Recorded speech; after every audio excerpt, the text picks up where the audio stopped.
Hello, everybody. This is Nate and Jen Wolf, and you are listening to our new series called Life Matters. And we did our first lesson in the series last week, which was uploaded as our introduction, explaining about what we were going to try to cover in these different discussions. And tonight we're going to be talking specifically about an important aspect of marriage, and that is communication. But I just want to say briefly, obviously, according to the Bible, that marriage was instituted by the Father, by the Creator. It was meant for a blessing for the married couple, but also for the family and anybody relating to the family. And so we think that there are many important matters relating to marriage that we can discuss. And I want to say, first of all, that we are not experts. We're not perfect, uh, but we do both have some specific experience that I think helps us as we discuss these things. So, I have 26 years of ministry experience, which also includes marital counseling, premarital counseling for couples, um, all kinds of time with families and married couples. And so, I do have some time invested in a lot of discussion relating to marriage, important items. Jennifer, why don't you share just a little bit about your background? Sure. We both have, experience helping people in the church kind of in a more casual way. And then some specific situations where couples asked to talk with us about different communication issues or struggles that they'd had. Professionally, I work as a social worker and I've worked in a variety of social service settings. And so working with people is just kind of what I've done for the past 25 years. And then, of course, our own experiences. We're pulling on a lot of things that have worked for us over our marriage or things that we've tweaked along the way that we thought would be helpful to share. Yeah, and Jennifer does have her private practice counseling licensure, and she has done some private practice counseling. A lot of it has been with couples with Hmm. various challenges and issues, and so she has even more specific training in some of those areas than I do. At least, from a professional standpoint. I didn't have any professional counseling, licensure, but I always just try to share from the Bible and share with folks from our own experience. But we've been married 27 years. We have four children, two which are young adults. And so we do have some experience with a lot of family dynamics and relational dynamics. And so we want to share these things with you and hope that the things that we discuss are a blessing. And every time that we upload a video, it'll be different, subjects. But tonight we decided let's start with communication in marriage. And so I've got some notes here on my phone of some subjects that we would cover. But one of the first things we want to share is that really communication has a goal, communication in marriage. And obviously, a lot of these things that we'll share about works, has a bearing on all marriages, but certainly we're coming from the Christian standpoint. That's obvious. We're both committed believers. And so we want to make that real clear. But I think any of these things that we share are going to be a benefit, to the hearers if they will consider them and put them into practice. But number one, communication has a goal. And if we look at it in the positive, the goal of communication should be connection, it should be understanding, cooperation, and communication should try to bring us towards a deeper level of relationship. So let's handle these separately here. So connection, when we think about communication, how does communication help connect us? I know Jennifer is a connector, so, she's very good at that. And not just in the family, but in her professional field. So let's talk about that first. Any thoughts on how connection is an important communication goal? Well, obviously, I mean, to be in a relationship with anyone, we have to be communicating with them. And so we feel connection to them. Hopefully, our communication is bringing us closer to them, not driving us apart. Um, and so we connect with people in a variety of ways in our personal lives, and we have to interact with them, and that's all part of communication as well. Yeah, definitely. And understanding is important because as a married couple, let's face it, we don't marry a carbon copy of ourselves. Hopefully, we marry somebody whom we are compatible with. That we have at least a majority of our interests and thoughts are relatively similar. Every married couple is going to have some differences, right? And let's be honest, it's the differences of each other that help to make the whole better, right? And when we think about the father creating woman for man, she was created as a helper. She was to come alongside man and work together with him. And so there might be some things that I add positively to Jennifer in the relationship and vice versa. But understanding is important because especially when we look at cooperation, which is also on our list here. If we have misunderstandings, it's going to be hard to cooperate. Hmm. And the connection is probably going to be frayed there, because then you start moving into more of a conflictive relationship. So understanding is important to make sure that each in the couple, each member of the marriage relationship, is moving forward on the same page. And understanding doesn't mean that we're in agreement on everything, but if I'm not seeking to understand where Jennifer is coming from on any given subject, that's going to affect, our relationship. It's going to affect our communication, and my potential misunderstanding could mean that whatever we're talking about is not going to be handled properly, and vice versa. So, connection, understanding, cooperation, these are all important. And again, another goal is moving us towards a deeper relationship.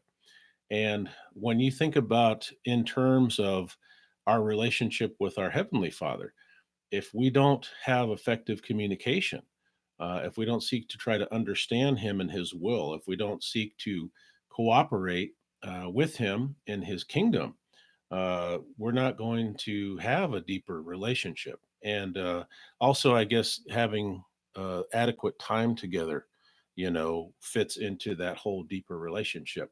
Same thing with, parents to children, or, pick any type of relationship. It's not going to deepen if you don't have some goals in mind and have positive goals in mind. And one thing about communication in marriage is we have so many strikes against us because many things in society, particularly entertainment, TV shows and movies and all kinds of things, are very antagonistic towards marriage. Hmm. And it's almost kind of like that. I don't know how old some of the listeners are, but those who are our age or a little bit older will remember some of the sitcoms that came out when we were first married. I'm thinking specifically of Married with Children, Hmm. uh Yeah, I which think that which was out looking when we back were in is high school too. yeah, which Yep. looking back was a horrible show. Yeah. And it Just basically, mocked marriage and. yeah, it mocked marriage and it pitted the spouses against each other. Hmm. Basically, there it was a power and control struggle. So we don't want that. We want the positive communication goals. We also have on here a list of some rules. Maybe rules. Some people don't like the term rules, but you've got to have some rules in your marriage, some guidelines. Maybe you like that word better, Hmm. to help the communication and to help meet some of these goals. And one of the rules that we have is no name calling. And it's definitely not helpful in communication when you're trying to get on the same page if the husband is calling his wife all kinds of names and belittling her, or Hmm. vice versa. Name calling, what kind of posture does that create, would you say, Jennifer? Oh, definitely. It's not going to build up a marriage. It's not going to. I mean, people. when we were growing up said, sticks and stones may break your bones, but words will never hurt you. But obviously, words do hurt, and we remember hurtful words. And so a marriage will not grow and prosper if the spouses are calling each other names Yeah. or talking about each other in any kind of negative way. And we were fortunate to kind of have some wise counsel at the beginning of our marriage, and good examples. And so that was one thing that was just off limits. I mean, we weren't going to call each other names. We weren't going to talk to each other in that kind of way. Even if we were really mad at each other, even if we were, super angry and we just needed to maybe take a break or not talk for a little bit, we weren't going to sling words at each Yeah. other. No, that's a really good point. And it again, it's not that we don't ever get angry with each other or disagree on any number of subjects, Absolutely. but some of these words, as Jennifer said, they hurt, and I noticed that some of the couples that I've witnessed over the years, not only is it name calling, but it's certain kinds of names that maybe are repeated all the time. Mhm. There's a lot worse names that I could think of than I'll use on this video, but if a wife is always calling her husband a jerk, and that's her Mhm. favorite word, how's that going to make him feel? Has that going to help the communication? Yeah. If the husband is, always calling his wife an idiot or something, how's that going to make her feel? Yeah. Is it going to be helping you get to your communication goal, or is it going to drive a wedge in the communication? So name calling should be off limits, Yep. uh, remember the old saying, your mama said, if you don't have anything nice to say, keep your mouth shut. Yep. Sometimes if we're angry and we might think a name, but we need to keep our mouth shut. Yeah. um, Along those lines, another kind of rule that we agreed to early in our marriage was that we weren't going to threaten or joke about or talk about divorce. yeah. Divorce was not even a topic that was on the table. That was wise counsel that we got at the beginning of our marriage. We have never threatened each other, if you Yeah. don't, whatever, I'm going to. Like, no. I mean, we made a commitment, it's for life.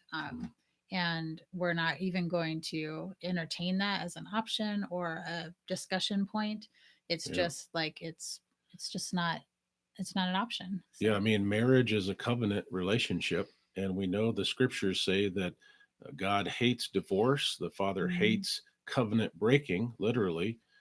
That's what that means, and that's we're not at this point talking about marriage, divorce, for marriage, making any judgments on that. We're just saying that, uh, you know, the reason why the father doesn't in fact, it says he hates covenant breaking, is mhm, because he understands what covenant breaking does and how it affects everybody in such a negative way. So we should not throw that around, mhm, as if it's a possibility. Otherwise, you start seeing it as a potential option instead of saying, no, that's definitely not an option. Yeah, we're upset. Yeah, we just can't seem to get on the page, but same page together, but we're going to work together, whatever it takes, through prayer, maybe through help from others, counseling, whatever it takes. That's a really good point. How about using in the positive? How about using "I feel" statements?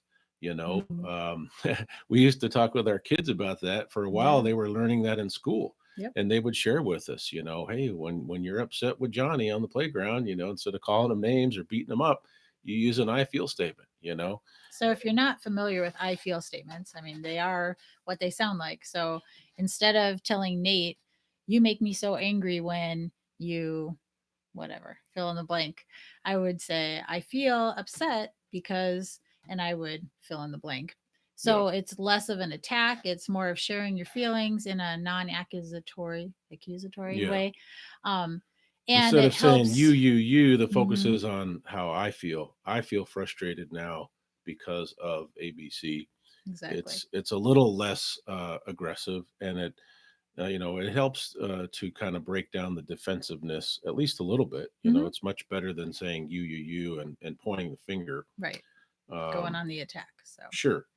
And it allows the spouse, whoever is speaking, to share some honest feelings mhm, in a respectful way, and that's really the best of both worlds, is because we want honesty, but we want honesty to help us come together in our communication, right? Help us to be united, not to be Right. divided.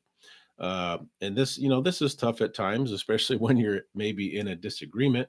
But even if you're just talking in the positive about things in life relating to marriage or family, try to allow for equal sharing. If Mhm. you have one spouse that's always just domineering all the conversations, or even a spouse that they're not being domineered, but they're just never contributing to the conversation. They're just Right. kind of content to whatever you want, dear. There should be equal time as best as possible. Yeah, Uh, that can even kind of be an agreement, like trying to talk out something difficult. Someone can say, I want to finish my thought before, you Before you answer back. respond, or yeah, And sometimes we have couples who maybe one of them is kind of he's more, or she is more likely to sulk and maybe not share their feelings. So mhm, that should also be encouraged, because we're not mind readers, and so that communication has yeah. to be two-way. Even if somebody's kind of feeling like holding back, it's really important that they share, especially with your spouse. I mean, this is a person that you've pledged to spend your life with, Yeah. and healthy communication is an ongoing effort. Yeah, and sometimes hiding our feelings is really kind of it's a passive aggressive attack, Can be, yep. on the relationship. So we should try to share our honest feelings in a respectful way, in a biblical way. The scriptures are full of verses that talk about communication between spouses. In particular, the husbands are told to be compassionate, and understanding towards their spouses. And sometimes men can be a little more domineering or heavy handed or whatnot, but it's biblical for us to show consideration towards one another. Another thing here is we have on our list not talking bad about your spouse to others, not communicating to others negatively about your spouse. Right. We've probably both seen that, whether Oh, it's sure, yeah. coworkers or Hmm. whoever. Why do you think that's important, Jen? Oh, well, it kind of, I mean, first of all, it's not by repeating bad things about your spouse in your own head that can cause you to start thinking badly about your spouse.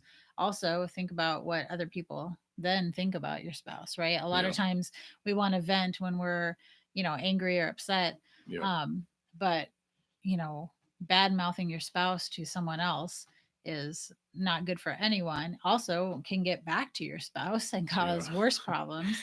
Oh, yeah, A lot of times there's maybe a temptation to complain to family members about your spouse. Well, that's not good either, yeah, because a lot of times that then may make the family members think poorly about your spouse. And sometimes when we're upset and we're venting, we say things that we don't mean, yeah.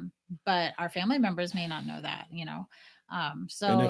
if we're always talking to, let's say, if I'm always talking to my mom about Jennifer and I'm talking in a negative, Mm, well, there may be some negative times, right? But that's not the majority of it. That's the mhm, minority.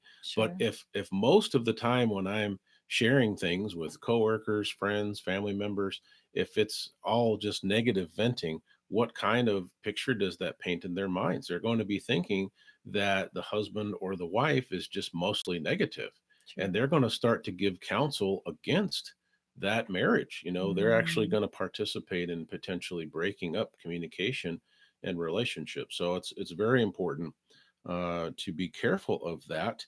And of course, we all have close friends or someone maybe that we confide in. Maybe a friend that we've known for 30 years or whatever. But we do need to be exercising caution, right, with that. Mhm. And realistically, spouses should be best friends. I'm not Mhm. saying they don't have other best friends or good friends, but we should, as a married couple, we should have a very strong friendship, which means that if I have a problem with my spouse, the friend that I should be confiding in is her.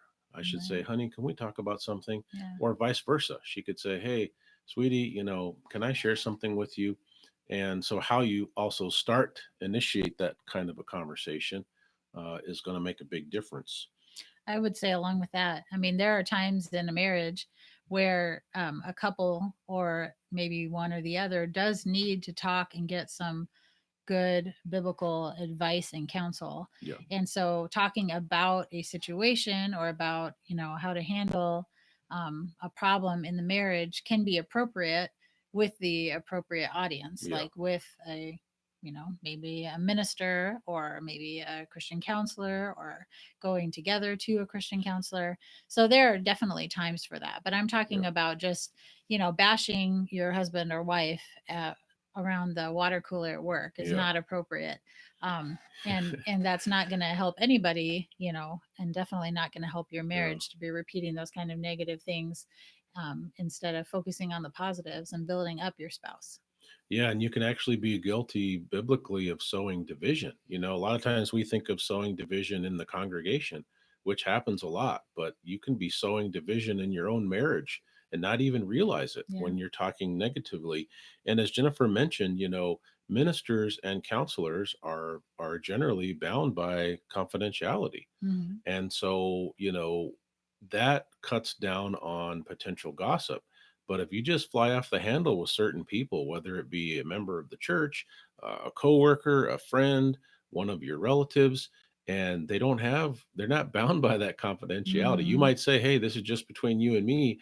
But if they are a gossipy type of individual, or if they get Yeah. angry at your spouse Right. and decide to run them down or to blow Hmm. their cover, they may Or to repeat share it on something. social media. Yeah, heaven We've all forbid. seen Yeah, we've seen just that. train wrecks on social media where something got out of hand, Yes. and I mean it's horrible. And airing your dirty laundry, I mean that's just not, it's not a good way to handle. And think about it. I mean, if you are a married couple and you're having a disagreement, argument, whatever you want to call it, at your home, you wouldn't want your neighbors to hear you, but you're going to let 1,500 Facebook friends in on your, discussion. I mean, Right. your argument. That's probably not going to be helping you reach those communication goals that we talked about earlier. It's going to be isolating you Mm, and drawing up the battle lines. We're not really talking about children and parenting tonight. That'll be a whole nother situation. But I just want to mention as a side note, it's good for kids to see their parents have regular communication, especially healthy mm, communication. right. It can even be a positive learning experience when they witness a potential conflict that's handled in the right way, Sure. that's handled in an appropriate way. But let's be honest, there are some topics and there are some arguments that don't need to be held publicly in front of the kids. And Absolutely. so maybe that's, part of the rules, that to say at any time, if either parent believes that this conversation is potentially, damaging to the children, they can kind of call a little timeout and say, "Hey, why don't we go talk in the bedroom, or why don't we go on the back porch, or why don't we go for a walk?" Hmm. And then you can talk it out without potentially causing damage, because, especially if you're in a disagreement, you get in that fog of war almost, like where you're arguing and you don't realize who around you is witnessing this argument. Right.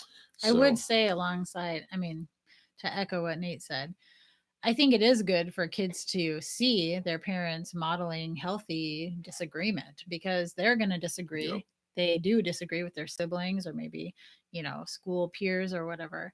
And yeah, so it doesn't have to be a negative for them to see their parents disagree, discuss, talk it out. yeah, It can actually be a really positive thing, because I've seen some kids who never saw their parents disagree, and they really didn't learn how to handle appropriately the fact that they would disagree in their lives. yeah, So there's a good and a bad side, and so there are times that it's just not age appropriate, or the topic isn't appropriate to yeah. talk about in front of kids. And so privacy is important in certain conversations as well. Yeah, and that's a good point, because, they're going to learn how people in the world handle disagreements badly. So if Mm, they don't have a regular way to say, okay, this is how you handle a conflict like that in an appropriate way, right. then they're going to learn how to do it the inappropriate way or unbiblical way. Now let's talk a little bit about, these are generalizations. We're not saying that everybody's this way, but this is a general nature of women versus men, husbands versus wives. Typically in communication, what is it that women, Jen, typically are looking for out of Oh, conversation? well, I like to feel heard. Sometimes I just need to talk it out, vent, whatever, and just feel like I'm being validated and that you hear what I'm saying. Yeah.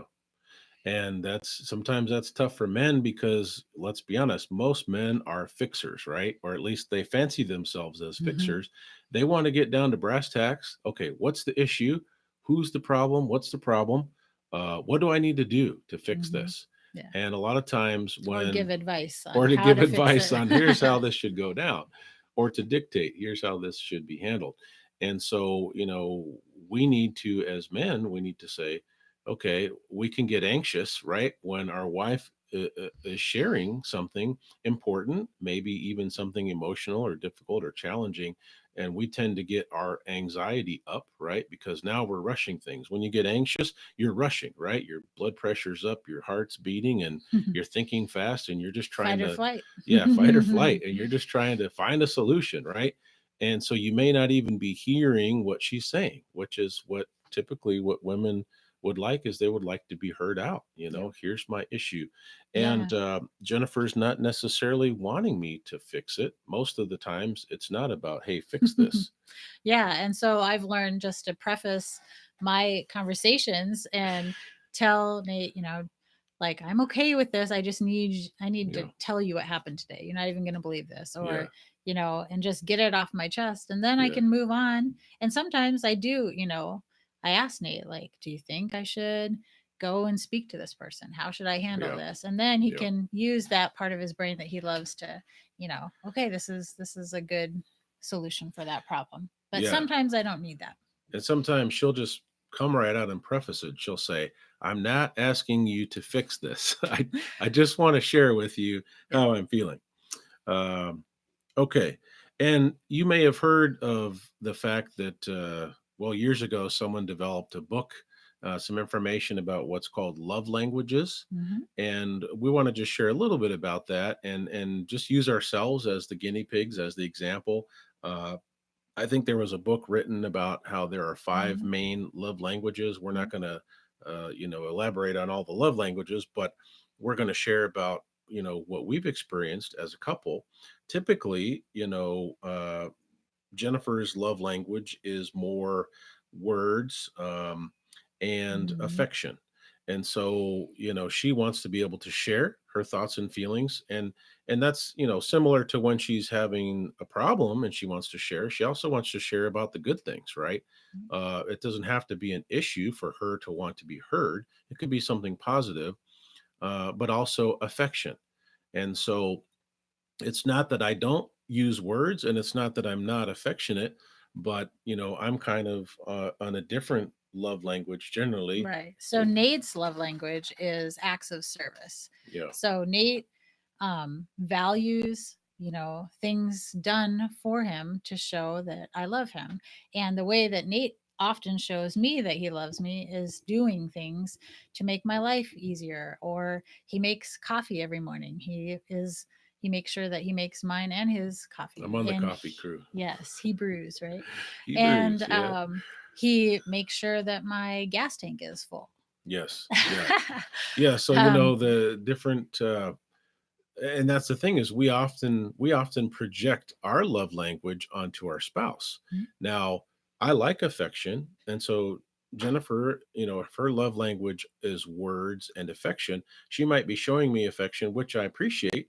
But if she was to say, hey honey, I did this for you today, or if she sees me working on something, she say, hey, would you like some help with that? Or hey, I'm going to make some scrambled eggs, would you like me to make you some scrambled eggs? Or whatever the case is, now she's talking my specific love language. right.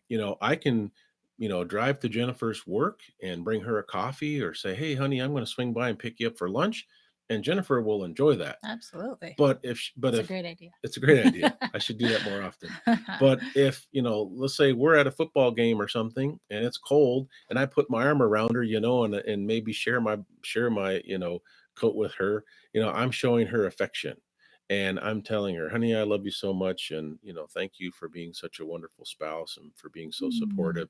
Now I'm really talking her language. Yep. Now she'll take that coffee and she'll love to do lunch with me, but that is even more effective. Yeah. Um, And it means a lot. I mean, when I learned about the love language and identified that all these nice, thoughtful things that my husband has been doing are his primary way that he likes to show me that he loves me, it even just helped our marriage and helped me yeah. understand what was important to him and feel more loved by him because I was identifying those things not just as, oh, he's trying to make sure I don't run out of gas, which is a thing in our marriage. Yeah. Um, 27 years. I can't yes, recall a time where she like ran out of gas. but he's the reason I don't run out of gas. Let's just be clear. Yeah. So, I anyway, get a little OCD when the tank gets below a quarter. So just yes, little insight into what makes Nate Wolf tick. yes. And I Um, think, maybe when it's a quarter tank left, I might want to think about filling up yeah, sometime soon. yeah, Gives maybe. Nate a little You got twitch in you his got the eye. light that comes Yeah. on. Yeah, you still got 20 miles after the light comes on, right? Let's push that envelope. No, he would not push that No, envelope. no. Let's see. Oh, we kind of threw this in here in our notes as we were preparing to give this lesson. A shared calendar, I think, is a good part of communication. It used to be when you say calendar, people our age and older, you're talking about a paper calendar hanging on the wall, We or have one of those. or maybe 10 years ago, or even today, you're still rocking the planner, the Franklin planner or whatever, and that's fine. But they also make applications for your, apps for your phone, your Yeah. tablets, whatever. There's several different apps that people can use. In fact, Hmm. whole families can use. Yep. But We have one of those. as busy spouses, right, who are Hmm. working and ministering and managing a house with two young adults and two teenagers, Hmm. it's important. It can be very beneficial in helping to meet some of those communication goals that we talked about, Right.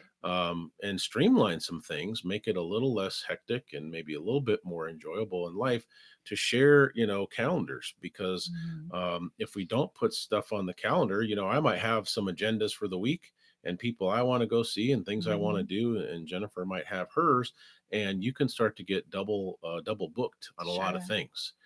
I like the app that we use. He has it downloaded. I have it downloaded. We were able to color code. Each person has their own color, so Yeah. all six of us have a different color, and you can set up notifications. So when our daughter had orthodontist appointments like all the time, Hmm. that was something because sometimes I'd take her, sometimes Nate would take her, so we needed those put in there, and then it would pop up a notification. We could Yeah. tell it to tell us a day before or a few hours before or whatever, Yeah. things like that. Our kids work, so we have work schedules. We've got you know band concerts. I mean, you all know if you've got kids and a busy family. So that is a way to streamline Yeah. communication to make sure everybody's on the same page and to use technology to help your marriage Yeah. avoid some bumps in the road, I guess. Yeah. Technology can be a bad thing. It can be a good thing depending on how you use it. Right. And okay, so we're going to just wrap up this video session with a couple of last items here. It's important to seek positive things in your communication, to seek positive interactions as spouses, because let's face it, a lot of times with our busyness and different jobs and things, we're going in different directions. Hmm. We're gone from each other during a good chunk of the day, or even maybe a few days in the week. And so, a lot of times in our hectic schedules and this kind of lifestyle that most people live in America, you're most often having, if you're not careful, you're just having communication about issues and problems and responsibilities and management of the household and, of your lives. And so, you Right. need to work at trying to seek out positive interactions with your spouse on a daily basis, if possible. I mean, that should be the goal, Yeah. and It that has nothing to do with any of these, managerial responsibilities. Right. Yeah, it really takes a lot of intentionality, I think, to make sure you're not just being roommates with your Yeah, spouse, right? that's a good. Because I mean, if all we're doing is paying bills together and we both go to work and come home exhausted, Yeah, but we're not working on our relationship and building each other up, yeah, I mean, sometimes it doesn't it seems like it's not sincere if we have to maybe give ourselves a reminder to send our husband or our wife a encouraging text or a flirty text, Yeah. or send them, slip them a little piece of paper in their lunch or in their work bag or something that they'll see and it'll put a smile on their face. And Mm, those little things, whatever they might be, you can be creative, but those are ways to communicate to your spouse that you were yeah. thinking about them, that you love them. And sometimes it's just spontaneous, but I don't think there's anything wrong with intentionally maybe put it in the planner, Yeah. just to remind, you see that and it makes you think of your spouse and how much you love them, and then you send them a message to that effect. And um Yeah. it really has to be an intentional thing to keep Sure. building your marriage.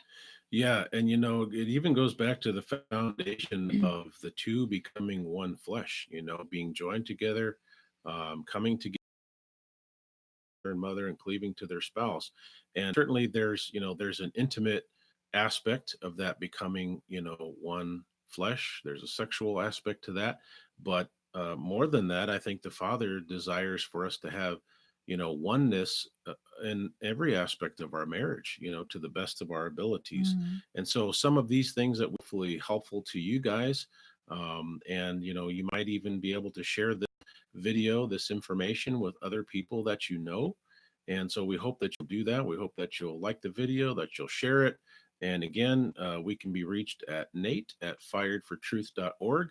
If you have questions for us, we'll do our best in our busy schedules to try to answer most of those questions. Sure. If you have suggestions, as some two or three folks have already messaged us about potential topics, we can't make the promise that we'll cover every topic that's sent to us, but certainly some of those are going to be topics that we will take the time to discuss together. Sure, we're interested in what you guys would be interested in knowing. Yes. And again, we're sharing from our experiences and the things that the Father has blessed us with in our marriage and our professional and people helping skills and careers. But we don't claim to have all the answers. We do believe that the Bible has the answers. We hope that this has been encouraging to you and that we'll be able to do many more of these types of videos. So feel free to give us your feedback, and occasionally we'll put maybe some various links in the description if we have different thoughts, or Mhm. link to other videos that we think might be helpful.